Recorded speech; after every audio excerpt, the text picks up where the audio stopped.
Krishna Krishna Hare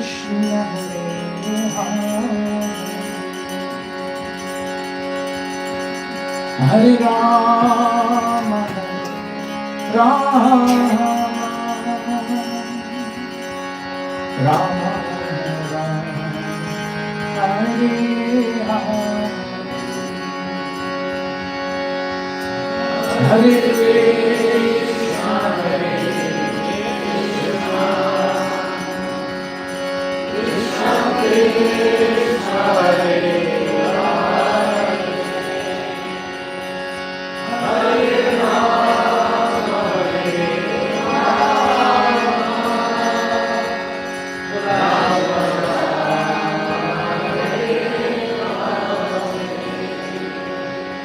Jai Shri Hari Nam Sankirtan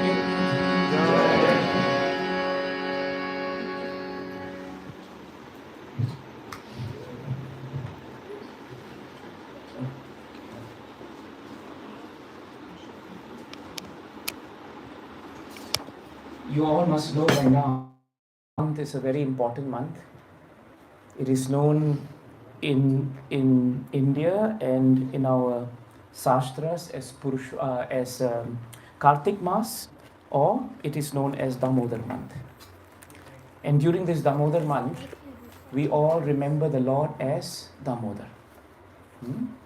And when we remember him as Damodar, we see him here in his beautiful form as a little boy, and he's looking in a very frightened manner at his mother, and his mother is Yashoda. There is so much significance to this very beautiful pastime because they teach us so much about Krishna and devotional service. So my request today is that for a few minutes, let us narrate the Leela, because it is our tradition to do that whenever we come together. The wonderful thing about Krishna and his pastimes is that no matter how many times you hear his pastimes, they are always fresh. There is a name for Krishna. Krishna is known as Nava Yauvanam. Nava Yauvanam means one who is ever fresh and one who is ever youthful. It is stated in Shastras that Krishna never grows old. You would never have seen a picture of Krishna with white beard and losing his hair. He never looks old, right? Krishna is either a very young boy or he's a young man, right, at the time of the Kurukshetra war.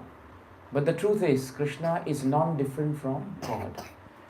And that is why all our Shastras, if you read them, if you read the Bhagavad Gita, which is accepted as the Shastra, the primary Shastra for all of us, you will know that Krishna very clearly states in Bhagavad Gita that he is actually Aham Sarvasya Prabhavo, Mattaha Sarvam Pravartate. In other words, Krishna says, I am the source of all material and spiritual worlds. Everything emanates from me. Brahma, who is the creator of this material universe, he says very nicely in his Brahma Samhita, he says, Ishvaraha Parama Krishnaha Sachit Ananda Vigraha. He says that Krishna, you are the supreme Ishvara. That's why he's known as Param Ishvara. And he's also known as Sachit Ananda Vigraha. Sat means one who is absolute. Srilam Prabhu Hare Krishna. Sat means the absolute truth. Everything here in this material world is relative. Someone looks better compared to someone, it is relative. Someone looks more adorable next to someone, it is relative. I see so many children here, they're all very adorable. But for each parent, my child is the most adorable, isn't it? Just like for each parent, for each son or daughter, my father is the best father. But you don't go to your neighbor now and tell your neighbor now that my father is better than yours. You don't do that, right? Because you know in this world, your truth is relative. But Krishna is absolute. Sat means absolute truth, which means whatever that is coming from Krishna is never relative. It is always absolute. If Krishna gives you something that appears bad, it is all good. If he gives you something that appears good, it is also all good. For Krishna, 1 + 1 is 1. It is not 2. In the spiritual world, everything is absolute. So the moment we get into contact with Krishna now, we will also gain realization of the absolute truth. Very important. Then Krishna is also known as Chit. Chit means one who is cognizant, conscious, not just of himself, but of everyone. In this material world, I may be conscious of my own discomforts and my own difficulties. But I may empathize with you. I may empathize how you are feeling, but I'm not in your heart. I don't know how you feel.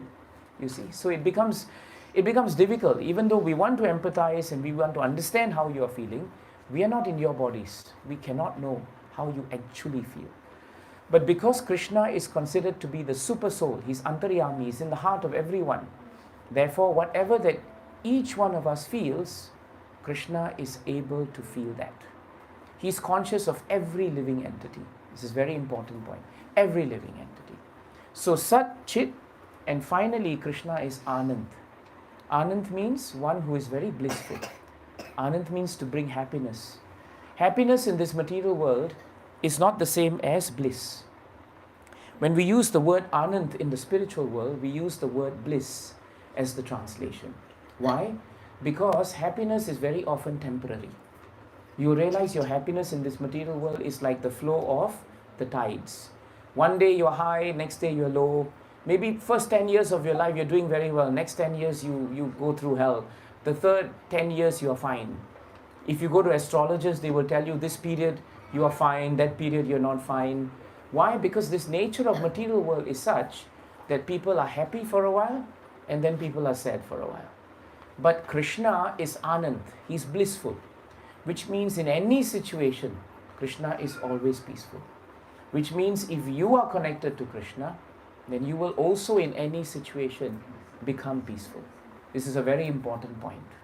So Krishna is Satchit Ananda Vigraha.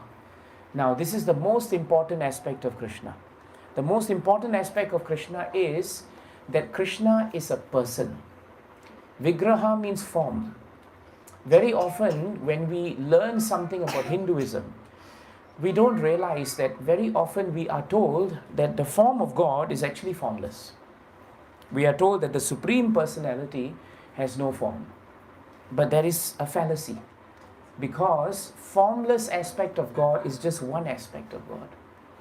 It's like, it's like if you see the sun and then you see the sun rays, right?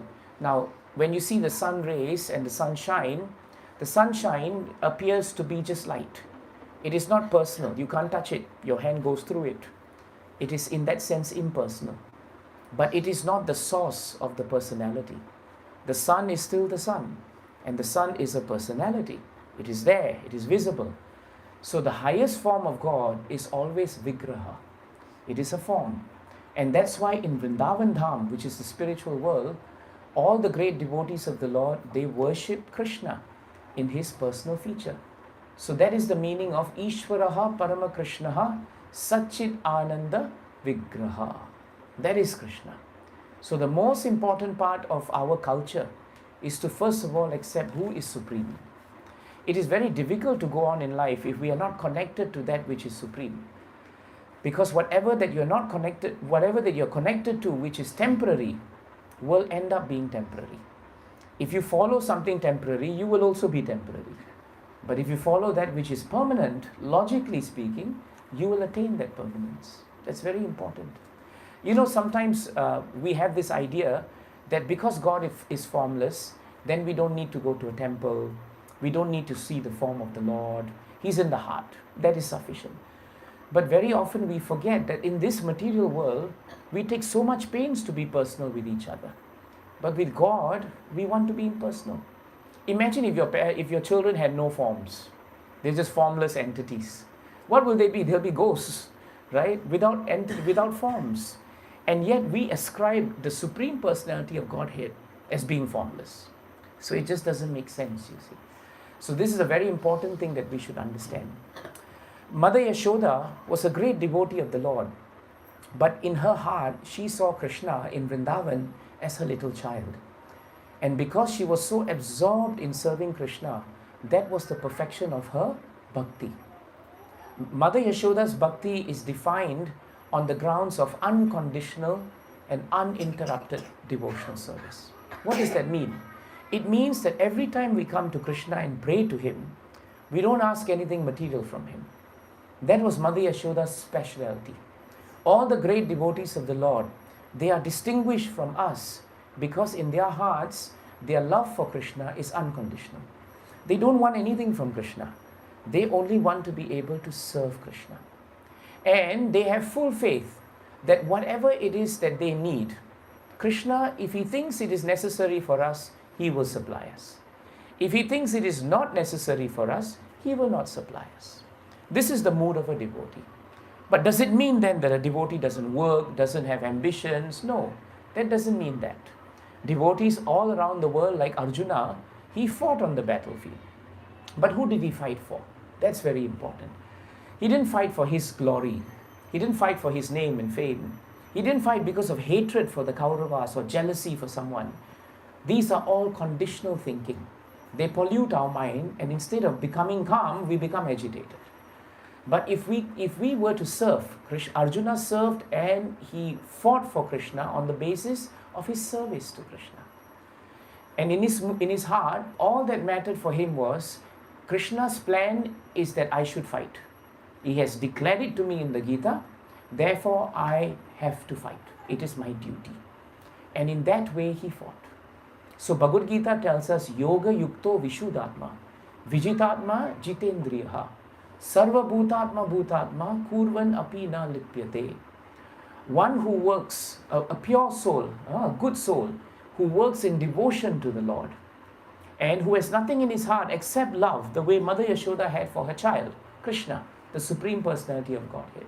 Such a person is always loved by all living entities. Sarva Bhutatma Bhutatma. Everyone loves such a person.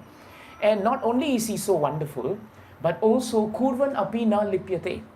Whatever karmic effects, whatever sinful reactions of this material world, they don't touch such a devotee. So Arjuna fought on the battlefield, but there was no karma. You can also live in this world without karma. Right now, everybody's karma is playing out. Right? Whether we like it or not, everyone's karma is playing out. But the moment you take shelter of bhakti, then whatever effects that come are no longer in the category of karma. They are in the category of sukriti. Sukriti means the mercy of the Lord. It is the mercy of the Lord. So Mother Yashoda woke up on the morning of Diwali, just 2-3 days ago, and she dressed herself very nicely like we all do for Diwali. But the first thing that came to her mind was the object of her love, Krishna. Krishna was sleeping, and she thought, let me churn butter for him. And so she knew that Krishna loved butter. And that's a very important part. When we try to worship Krishna, we should learn to do what Krishna likes, not what we like. If you go up to your father and say, Father, I want to do what I like, it doesn't matter what you like, then Father's not going to be very happy with you, isn't it? Because you do whatever you want. But a good son or a good daughter is one who understands what the Father wants, and we please the Father. So Mother Yashoda wanted to please Krishna, and Krishna loved butter. He loved butter so much, Bhagavatam tells us, that he was constantly stealing butter from all his neighbors, right? All the other gopis had trouble keeping Krishna out because he was constantly stealing. And Mother Yashoda was constantly making butter for him, but he constantly was stealing. So Mother Yashoda thought, on the day of Diwali, let me at least make him nice butter so that he can eat to his satisfaction. Now, making butter is not an easy thing, right? Most of us have never seen anyone churning butter. But if you've come from India or you've had grandparents from India, you would know churning butter is not an easy activity. It is laborious. It takes time. But Mother Yashoda was not tired, because all the time when she was performing this apparently mundane activity, her consciousness was constantly thinking of Krishna. That is how we can become peaceful in this world.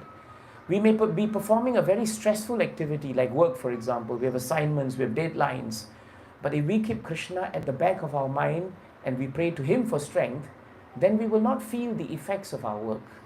So therefore, Mother Yashoda worked in devotion for Krishna. And that is why she was peaceful. This is the secret of work in Bhagavad Gita. That whatever we do, we offer it for Krishna's satisfaction. And that work will not touch us. The effects of the work will not touch us. And true enough, Krishna came out of the room. He was sleeping. He came out of the room and he became very happy when he saw his mother. Why? Because first of all, she was churning butter, which was his favorite. But more importantly, he was also hungry. So he decided, let me ask mother for milk. So he indicated to her, stop churning and give me milk. Mother Yashoda stopped churning immediately. And she put Krishna on her lap and she started feeding him. And she became very happy, remembering Krishna's pastimes, singing Krishna's pastimes, even while she fed him. So you see, devotional service is really about engagement of our senses. It is known in Shastras as Sarva Upadi Vinir Muktam. Tat Paratvena Nirmalam. Rishikena Rishikesha Sevanam Bhakti Uchyate. Devotional service is actually the process of engaging all our senses in the service of the Lord. As long as right now all your senses are being engaged in Krishna's service. Why? You're sitting down, right? Your feet is touching the ground. All your senses are not running everywhere. I hope not. You are all looking forward. That looks good. You are hearing also. You have to hear. You have no choice. You're stuck here. You have to be with me now. But your mind is the most challenging proposition. Because you can look very attentively at me, but only Krishna knows where your mind is. Your mind could be out there, right? Children, I don't know where your mind is. Your mind could be anywhere. But if you perform devotional service, eventually your mind will come under control. Automatically. That is the beauty of devotional service. So Mother Yashoda's mind and senses were completely under control. And therefore she was in a nirmalam state. Nirmalam means she was uncontaminated. That is the beauty of devotional service. And she did not do her devotional service with a material designation. That's the important thing. Sometimes we do something because we have a designation to do it. But we should do it not because we have a material designation, but because it is our spiritual duty to do it. That is very important. So Mother Yashoda fed Krishna, but she only fed him halfway because she had put milk on the stove and the milk was threatening to boil over. So Mother Yashoda had to decide, do I save the milk and put Krishna down, in which case he will not be happy, or do I continue to feed Krishna but the milk will be burned and later Krishna will not have milk. So Mother Yashoda took a risk. She put Krishna down, she ran to the kitchen, and when Krishna was put down, he became very upset with Mother Yashoda because he thought, I've not finished eating and Mother has left. I must now punish Mother. And so what did he do? He took a stone and he broke the pot of butter that Mother Yashoda was making. And all the butter spilled out. And Krishna became very happy. You know, sometimes children, they do something and they think it's fine. After they've done it, they realize, oh no, it's not fine. It's happened a lot, isn't it? And that's what happened to Krishna. Krishna saw the butter, he was very happy. He ate the butter, he was very happy. Then he realized Mother Yashoda is going to come back and she will not be happy. Now, why should God, the Supreme Personality of Godhead, act like he was afraid of his mother? Why? When Yamaraj himself is afraid of Krishna, when the Kauravas were afraid of Krishna, all the demons are afraid of Krishna, but Krishna is acting the part of a little boy afraid of his mother. This is the greatness of exchange, of love between the devotee and God. And so Krishna decided, let me run away from the scene of the crime. And Mother Yashoda came out of the kitchen, and instead of seeing Krishna peacefully like a yogi lying down, which will never happen with children anyway, she saw the butter had spilled and the pot had broken, and she knew Krishna had done this. And she thought, today is Diwali. What a way to start the day. Now I have to clean up everything, but this Krishna has become too naughty. And I'm going to take a stick and I'm going to make sure I discipline him. So Mother Yashoda started walking into the storeroom because she saw Krishna's footprints on the ground. Why? Because there was butter all over. So he was walking and Krishna and Mother was following the footprints. She entered the storehouse.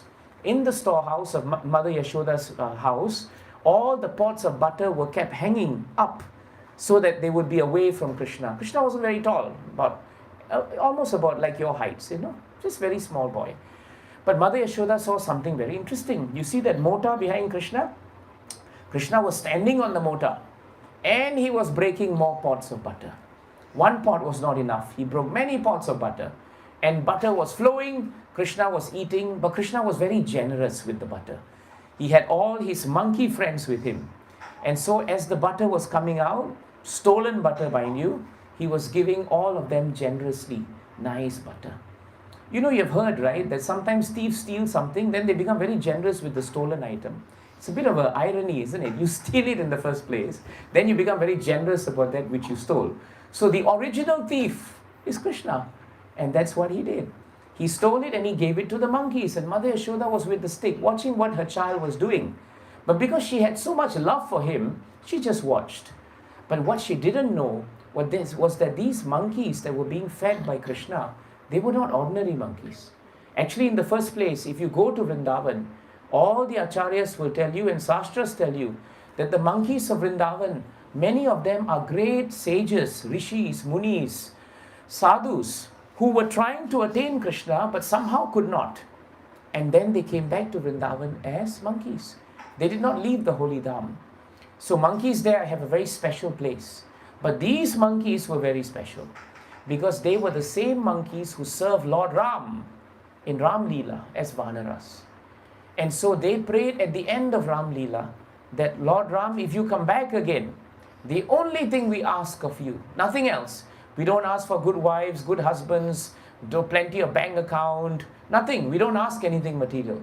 We are only asking for a chance to serve you again. You will notice there's a common theme running through this pastime. And this common theme is Sevanam. Mother Yashoda's love for Krishna was on the platform of Seva. Krishna's love for Mother was on the platform of Seva. Krishna's love for the monkeys was on the platform of Seva. And the monkeys' love for Krishna was also on the platform of Seva. You see, all the activities so far, all the denomination was actually Seva, service. And so Krishna had promised as Ravana that he will fulfill the hearts and desires of the Vanaras. And he never forgets his promise. And so years later, from Treta Yuga to Dwapara Yuga, one whole yuga, Krishna came in Vrindavan as Krishna, and he allowed the monkeys from the past in Treta Yuga to come back in this pastime specifically to serve him. And not only did they serve him, but in this pastime, he served them butter. Because he wanted to reciprocate. This is the Lord. The Lord always reciprocates. And this is the mercy of Krishna. So Mother Yashoda saw the monkeys saw Mother Yashoda, and they started running. Enough of butter, now it's very dangerous to stay around. Why? Because monkeys saw the stick and they're smart. So they left. Only Krishna was left. Krishna turned and he saw his mother. Normally, Krishna loves his Mother Yashoda, but not with a stick. And when he saw the stick, he thought, today I'm in trouble. It's Diwali, but I'm already in trouble. So he jumped off the motor and he started running. Now Krishna cannot run very fast. Children, they look like they can run, but eventually you can catch them. So Mother Yashoda thought, it's not difficult to catch Krishna. Let me run a little bit, I'll catch the boy. But as soon as she was close to Krishna, Krishna was 1 meter away. As soon as she thought she caught the dhoti of Krishna, Krishna was 500 meters away. And Mother Yashoda started thinking, why is Krishna so difficult to catch? But what she didn't realize in her purity and simplicity and innocence was that Krishna is the Supreme Personality of Godhead. Sadhus and yogis and rishis and munis and demons are trying to catch him. But nobody can catch him until he sanctions it. You can only touch Krishna if Krishna allows you to. Because Krishna is fully in control.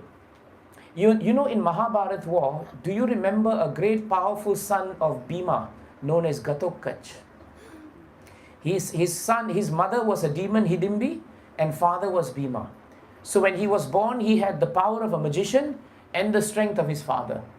Now when he was born, right, later he fought on the side of the Pandavas during the Mahabharat war.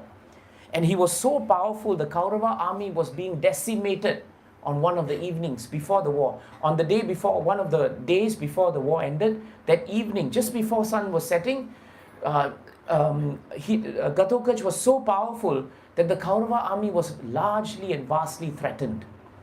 At that point of time, all the soldiers went to Karna. And they told Karna, please use your Shakti weapon. Use it now. because he's too powerful. And Karna said, no, I have sworn to use my Shakti weapon only on Arjuna. And that is only meant for him. Now, everybody knew that the Shakti weapon was really powerful, full of Shakti. And therefore, it was very perilous if it was used on Arjuna. But Karna was put under so much of pressure that just before sunset, he succumbed to the pressure. And he released that powerful Shakti weapon which killed Ghatotkacha that day. And half the Kaurava army survived. Now, when the Kauravas went back, Karna had a sense of foreboding. He told himself, all this time before the war, I planned and reserved Shakti for Arjuna. But somehow, whatever I wanted to control went beyond my control. All of a sudden, I thought I would never listen to anyone on this, but in the end, I actually used it. I used it. So he was wondering why. What made me use it? In the meantime, in the Pandavas' camp, nobody was celebrating because Ghatotkacha, the great warrior, had died. And Bhima was so sad, and Arjuna was crying when Krishna came into the camp, smiling. And Arjuna went up to Krishna and said, Krishna, can't you have any decency not to smile? This is such a terrible situation. Why are you smiling? What is so good about Ghatotkacha being killed in such a manner? And Krishna says something very important. He said, everyone has to die. But he has died a warrior's death. In Kshatriya code, to die on the battlefield is the best form of liberation. So that was Krishna's first answer.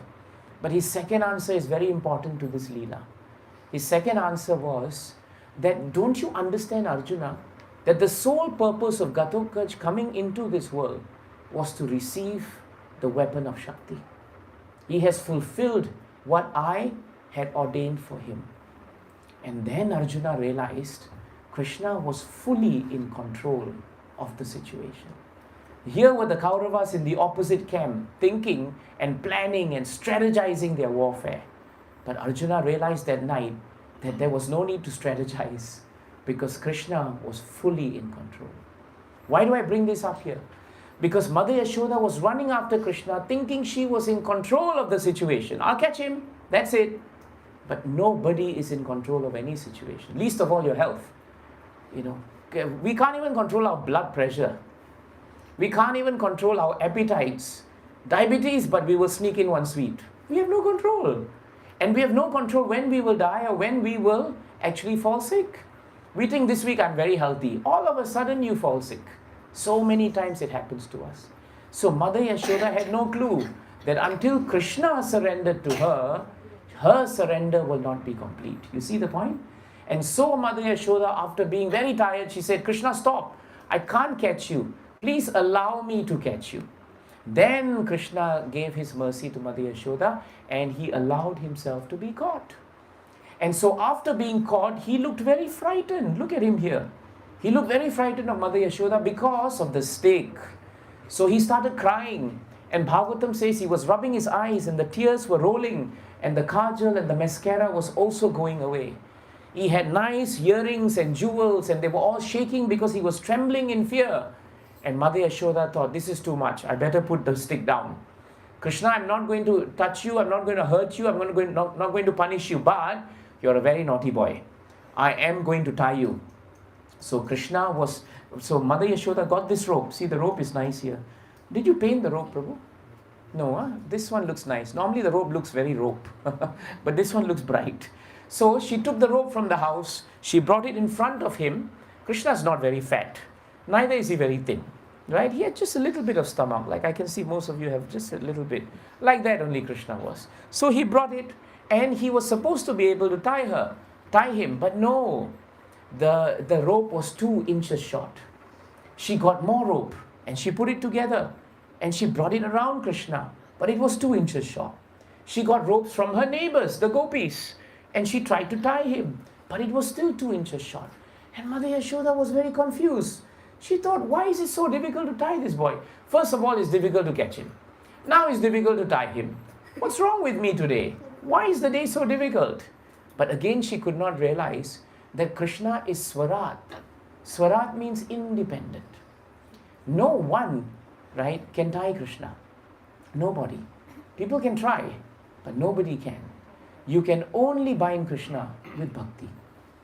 B is for bind, B is for bhakti. You can only bind Krishna with bhakti. And that element of bhakti is humility and surrender. So Mother Yashoda became very humble before Krishna.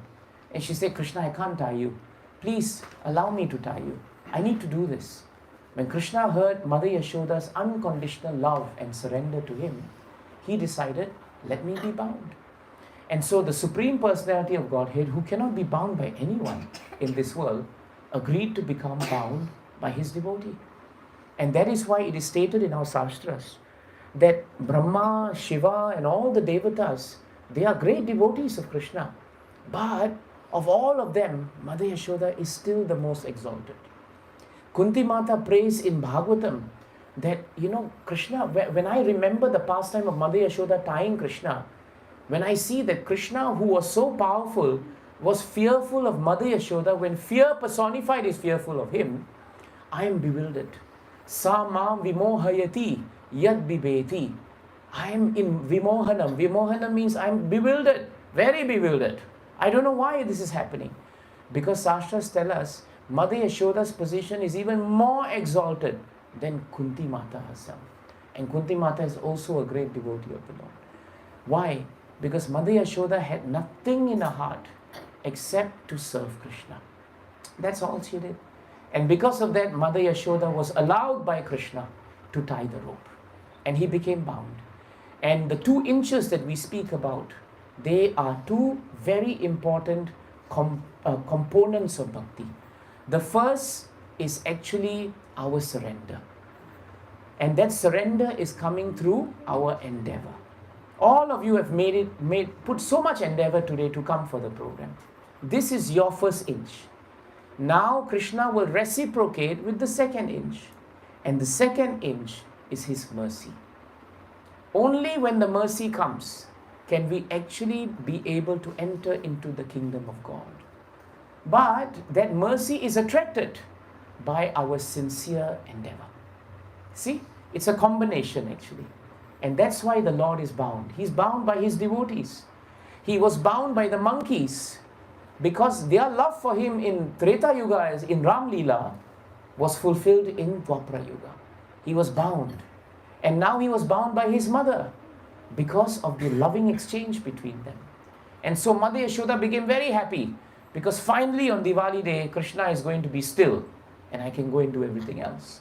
But Krishna decided, let mother go in the kitchen. I have one more pastime to finish. And so Krishna then started crawling. As he crawled, the mortar which was vertical turned and started rolling with him.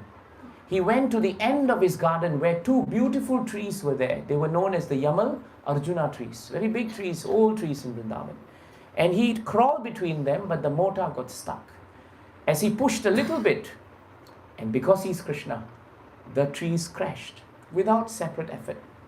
And in their place were 2 beautiful devatas. They were the sons of Kuber. You all know Kuber, right?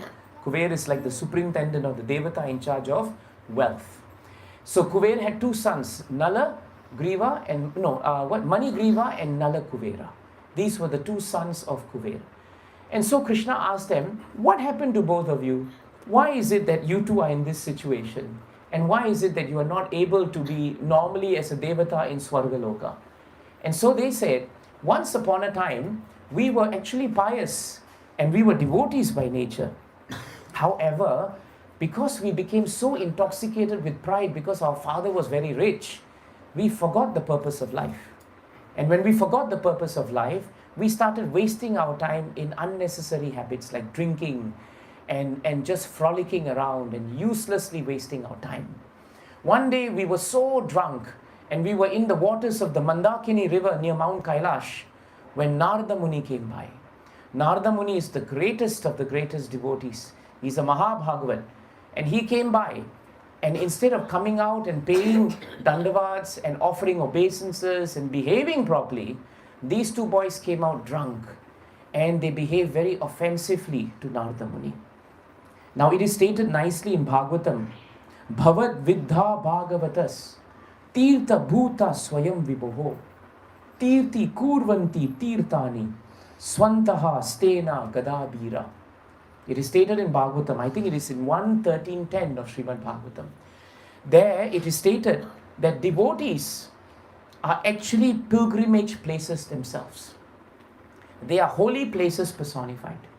Why are they considered holy places personified? Because wherever they go, they carry Krishna in their hearts. Therefore, they are tirthas actually. They are tirtha kurvanti. They are actually tirthas.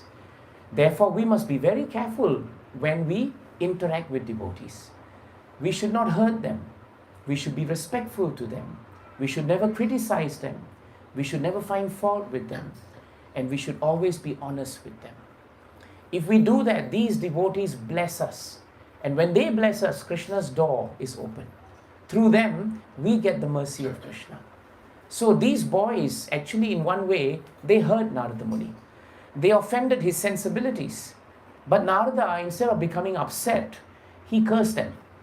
But he didn't curse them in the way that we curse people. Sometimes we're very angry, I curse you to become a mushroom or a frog or something, But we didn't do that. He didn't do that. He said, I curse that you will become trees. Why to become trees? Because you don't like to wear clothes. And trees have no clothes. So you become trees. But I pray that you will become trees in the courtyard of Nanda Maharaj. And I pray that one day you will be delivered by Krishna. See, he may sound like a curse, but it's actually a deep prayer. If these two boys continued their trajectory of always drinking and frolicking, they would never attain Krishna. So even though Narada was hurt by their behavior, though he was offended, still he crossed over that offense and he forgave them in the hearts and he prayed that they will see Krishna. But because of their offense to Narada, they had to wait a while. And that's why for many thousands of years they were still trees. They were still trees. Krishna may accept if you hurt him, but he will never accept if you hurt your devotee. This is a very important point. He is not bothered if you say harsh things to Krishna. People ignore Krishna all the time, but he doesn't care. He still gives you oxygen, still gives you water, still gives you a roof over your head. But if you offend a devotee, then Krishna takes matters into his own hands. Which is why even though these two boys were cursed, but the prayer of Narada was they should see Krishna. Krishna did not allow them for him to give them darshan until many years later. So always be careful when we are dealing with devotees. In fact, forget devotees. We should be careful when we are dealing with all living entities. Because all living entities are part and parcel of Krishna. And therefore how we behave with them will affect the Lord. It will also affect the mercy of the Lord on us. This is a very important part of relationship in this story. And so after so many years, Krishna decided, let me now fulfill the desire of Narada. And so Krishna told these boys that frankly speaking, I have nothing to do with both of you. You never prayed to me, you never spoke to me, you were not interested in me, you were drinking all the time. But Narada prayed for you.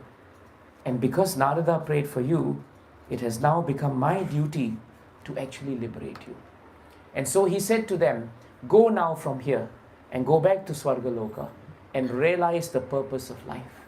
And what did they say before they left? Very important. They said, Krishna, we now realize that we are able to see you not on our own strength and endeavor. Very important. Mother Yashoda could see Krishna on her own strength and endeavor. The monkeys could see Krishna on their own strength and endeavor. But these two boys could not see Krishna on their own strength and endeavor. They could only see Krishna on the endeavor, strength and mercy of Narada Muni. The mercy of a devotee. And so now they appreciated Narada Muni. And the moment they appreciated Narada Muni, Krishna became very pleased with them. And he said, you will be delivered. And as he ends the pastime, he says something very nice. He says that I now free you from the bondage of being a tree. Even though I'm bound. I'm bound, but I'm freeing you from the bondage. And so this is the beauty of this beautiful Leela of Damodar and Yashoda Mata. You will realize in this Leela there are 3 ropes. One rope you see, the other 2 ropes you don't see.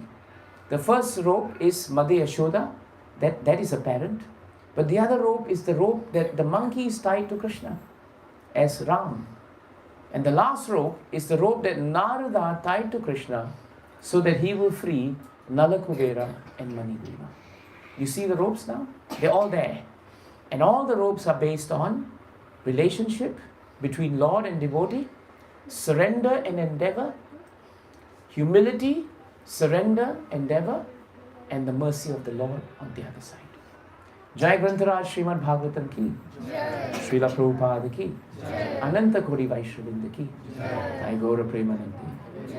Are there any questions? Children, any questions? All good? Did you enjoy the story? You're all yogis, no movement, no sound. The children here are probably the most best behaved children I've seen in all the congregations I've been moving around. All glories to the children and all glories to the parents. I don't know whether you all brought a stick here. That's why they're all so quiet, but it's very nice. Thank you for being so attentive. They are the future. Children are the future. And please give them Krishna like you're giving them now. Because when they grow up, all the money in the world, all the good jobs in the world will not prepare them for the challenges of life. The only thing that will prepare them for the challenges of life is if they become devotees. Make them devotees. Let them always have faith in Krishna. Then you will find that they will be very happy. So let us chant Damodar, Ashtakam.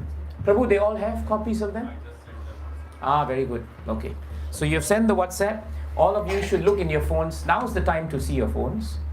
And if you have them, this is the time to sing also. Okay, children, very good. You have your copies with you, huh?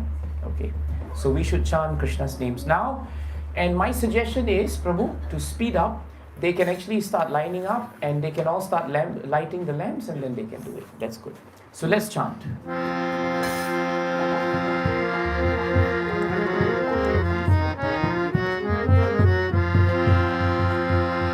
Namamishwaram. You wait first.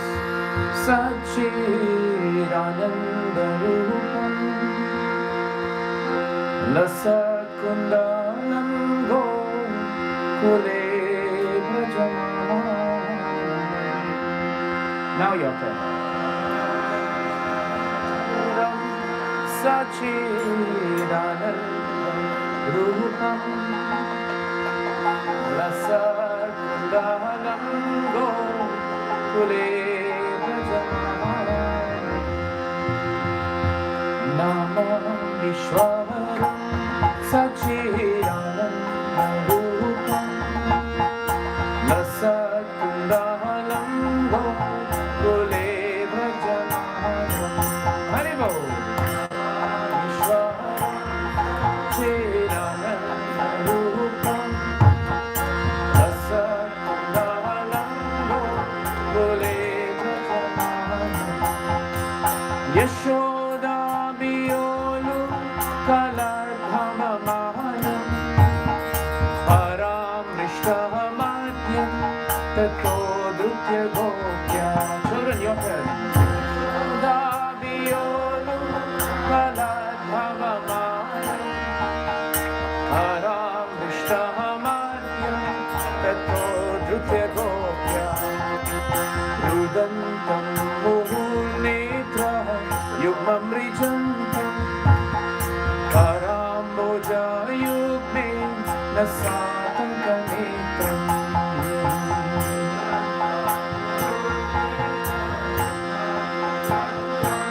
Very nice. Boja Yugme Nasatankanetram. Muhu Swasakampa Trirekha Kakanta Spita Graivam Damam Daram Bhakti Bhagam.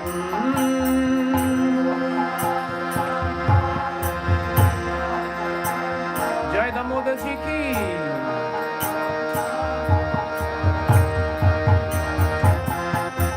Giti Grik Swaliladi Ananda Kundu Swagosham Nimajam Tamakya Payantam.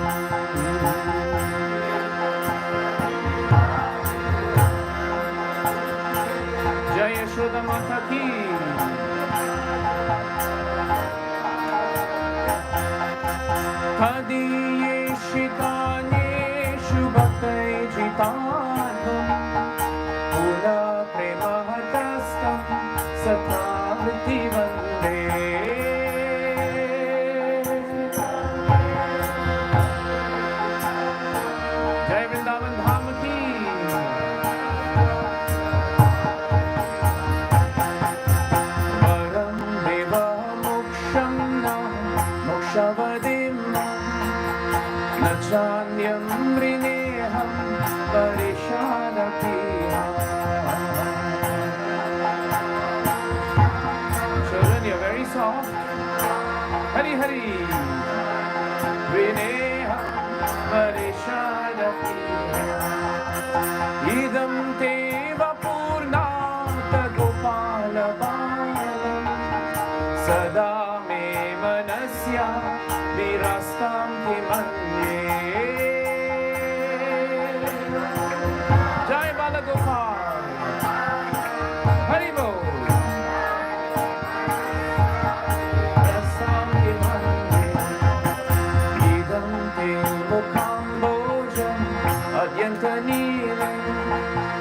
Vritam kuntalaismi darataischa gopya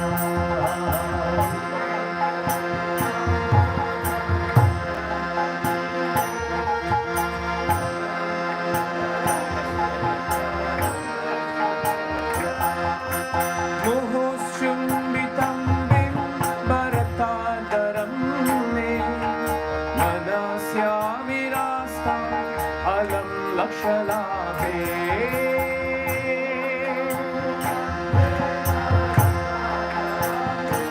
Haribo virasta alam lakshalabhe Namo Deva Damodar Ananta Vishnu Prasida Prabodhu Kajalabdinam Jai Damodar Ji ki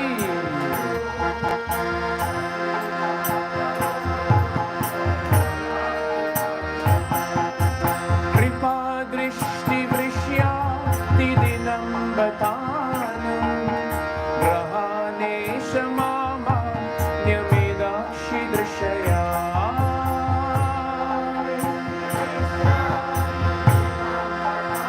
Jai Vrindavan Dham ki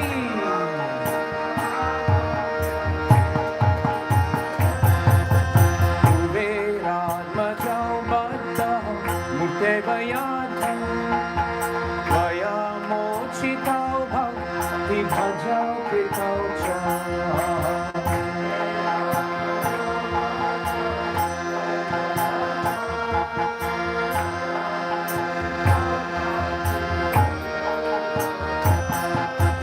Katha Prema Bhaktim Swakam Midhaya Cha Namokshe Graho Me Stidamodareha Prema Bhakti ki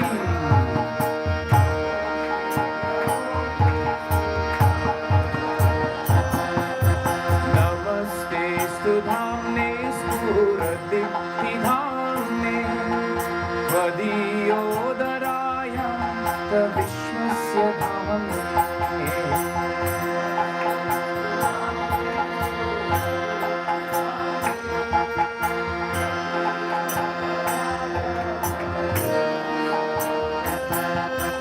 Namo Radhikaya Tvadiya Priyaya Namo Nantanila Yadevaya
Krishna, Hare Hare, Hare Rama, Hare Rama, Rama Rama, Hare Hare, Hare Krishna, Hare Krishna, Krishna Krishna, Hare Hare, Hare Rama, Hare Rama, Rama Rama, Hare Hare, Hare Krishna, Hare Krishna, Krishna Krishna, Hare Hare, Hare Rama, Hare Rama, Rama Rama,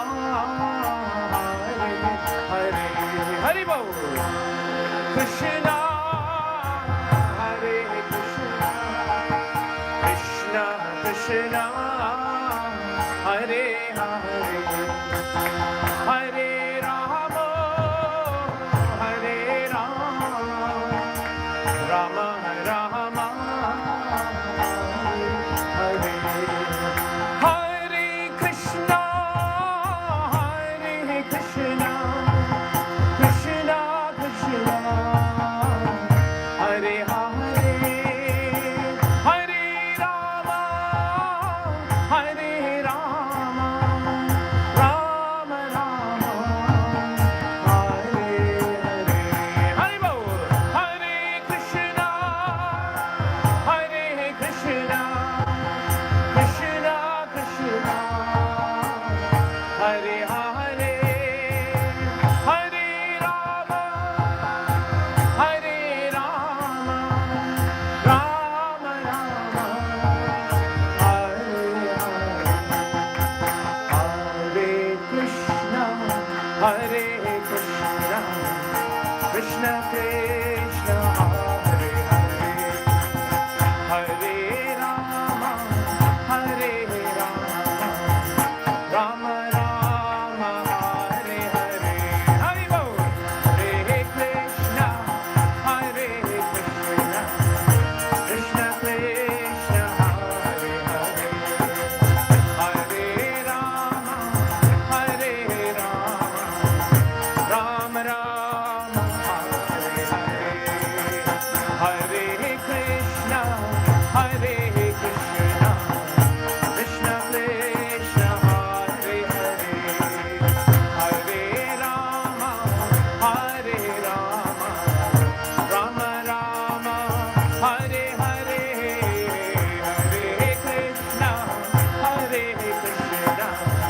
Krishna Krishna, Hare Hare, Hare Rama, Hare Rama, Rama Rama, Hare Hare, Hare Krishna, Hare Krishna, Krishna Krishna, Hare Hare, Hare Rama, Hare Rama, Rama Rama, Hare Hare, Hare Krishna, Hare Krishna, Krishna Krishna, Hare Hare, Hare Rama, Hare Rama, Rama Rama, Hare Hare, Hare Krishna, Hare Krishna, Krishna Krishna, Hare Hare, Hare Rama, Hare Rama, Rama Rama, Hare Hare, Hare Krishna, Hare Krishna, Krishna Krishna, Hare Hare, Hare Rama, Hare Rama, Rama Rama, Jaya Yashoda Damodara, Yashoda Damodara, Yashoda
पावन भूमि धाम की जय, कार्तिक मास की श्रील प्रभुपाद की, श्रील गुरुदेव की, अनंत कोटि वैष्णव की, निताय गौर प्रेमानंदे।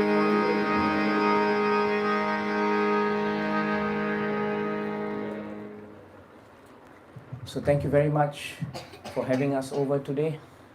Archavigraha Prabhu, thank you so much for having us today. Thank you to Aditi Mataji also for hosting us. Thank you to all the devotees who came today. Very happy to see you, and I wish you all the best in your spiritual journey. Please take this beautiful Leela to heart and share it with the children. Go home every day and light a lamp. If you have a murti of Balagopal, you can also light it in front of him. You can also do it with a picture of Krishna, that's fine. But just do it, that's important. And as you do it, remember this beautiful pastime of the Lord. Our meeting here is not accident. Krishna's meetings are always arrangements. So we're very happy to see you. I'm also happy to announce, I think, with Archa Vigraha's consent, that we will be having regular programs, and the programs will be hosted, of course, and taken care of by Archa Vigraha and Aditi Mataji. But you will also receive the guidance of a very senior Vaishnava who is here. Srinayan Prabhu, are you here? Where are you? I can't see you. Yes, Srinayan Prabhu will be taking regular classes, right, in this group, in this yatra, in this sangha. And he comes very highly qualified as a devotional practitioner, as a devotee, and he has so much realizations on the Gita. So you are in very good hands if you have his association. So my suggestion is, please come together regularly like this. It is so peaceful to the heart, to the mind, and it gives you so much of strength. And it gives the children a very bright future. A future in our culture is very much needed now, because times are becoming so difficult that everyone has challenges, but they don't realize that there is only a spiritual solution to all the material problems of the world. Material solutions to material problems often make material problems look less bad than material solutions. So the solution is spiritual. That's what it should be. Thank you very much for your time, and we have to leave now. Hari Bol. I'm on a timeline.